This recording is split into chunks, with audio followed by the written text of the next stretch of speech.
Impilo ingifundise okuningi. Impilo ingifundise lukhulu. Ukukhala, ukugedla amazinyo, ukugeleza kwalezo zinyembezi zigeleza kuwena. Kungitshela ukuthi ayiweli phansi, kepha ayiweli ezandleni ezimhlophe qwa.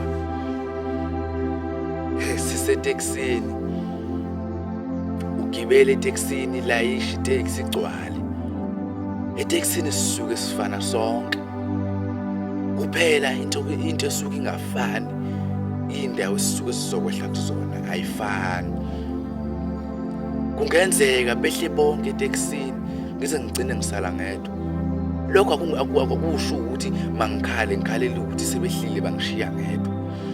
Lokho akusho ukuthi njoba behle bengishiya ngedwa eteksini kusho ukuthi angisezokwehla. Cha. Yazi ingobani isikhathi sami sikafiki sokuthi ngehle. Indawo yami ayikafiki la ngimele ngehle khona. Kodwa isigcino ngizogcina ngehlile. Injalo-ke nempilo mntama. Injalo-ke nempilo mntakama. Akusho ukuthi abanye mabephumelela kuqala kunawe kusho ukuthi wena usophinda uphumelele. Akusho ukuthi mntama ubona umuntu ongaphansi kwakho omncane kakhulu ephumelela kuqala kunawe bese ubona sengathi wena usophinda uphumelele. Hayibo.